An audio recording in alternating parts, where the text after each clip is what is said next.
전세 수요를 매매로 돌리겠다는 정부의 828 전월세 대책이 발표된 지 오늘로 2달이 지났습니다. 대책 발표 이후에도 전세값은 계속해서 치솟았지만 매매 시장에서는 서울을 중심으로 아파트 매매 가격이 오르면서 온기가 감지됐는데요. 하지만 이제 그 약발도 다한 것 같습니다. 네, 서울 아파트 매매 시장이 8주 만에 처음으로 하락 반전했습니다. 828 대책 이후 2달을 맞은 지금 부동산 시장 현황은 어떤지 전망을 건설부동산부 임유진 기자와 함께 이야기 나눠보겠습니다. 네, 임유진 기자, 서울 아파트 매매 가격이 다시 하락을 했다고요?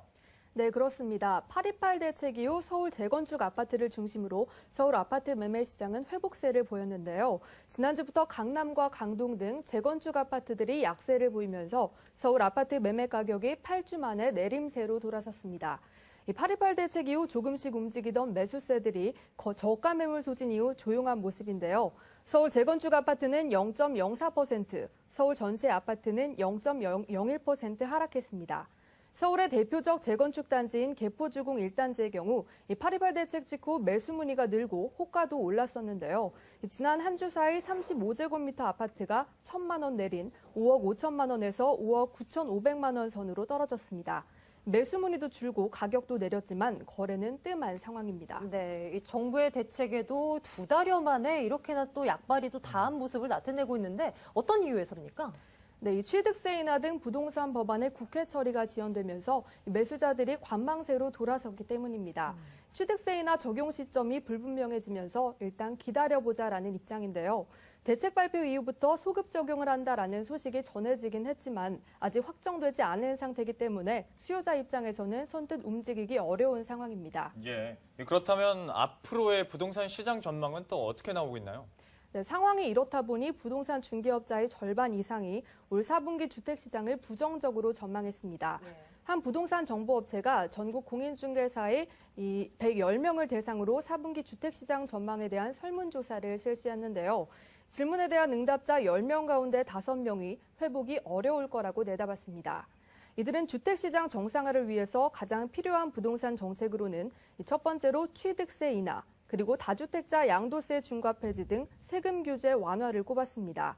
전문가들 역시 매매 시장의 활성화를 위해선 취득세 인하 등 국회에 계류 중인 부동산 법안의 조속한 처리가 이루어져야 한다라고 입을 모았습니다. 하루빨리 이 부동산 법안이 국회를 통과해야 되겠네요. 네. 그런데 이 어느 정도로 좀 지체가 될지 모르겠습니다. 전망은 어떻게 나오고 있습니까? 네, 이 전문가들은 부동산 법안의 국회 통과는 이 여야 간 이견으로 인해서 협상을 거쳐야 하기 때문에 다소 시간이 걸릴 것으로 내다봤습니다. 자세한 내용 화면으로 함께 만나보시죠.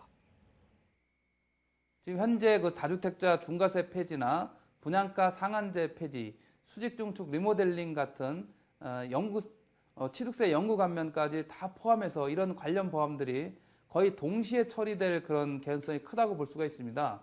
여기에 이제 그 야당인 민주당에서는 전월세 상한제나 임대주택 등록제, 주택 바우처를 확대하는 이런 문제까지 같이 협상 테이블로 올려놓을 개연성이 크다고 할 수가 있기 때문에 다소 절차상 좀 지연될 개연성이 높다고 좀 할 수 있겠습니다. 현재 가중 대책이 나오고 있긴 한데 국회 통과가 돼야 뭔가 실질적인 방안이 해결이 되는 만큼 어서 좀 법안들의 국회 통과가 이루어져야 될 것 같습니다. 지금까지 828 전월세 대책 그 후속 매매 시장 동향에 대해서 함께 살펴봤습니다. 임유진 기자 수고했습니다.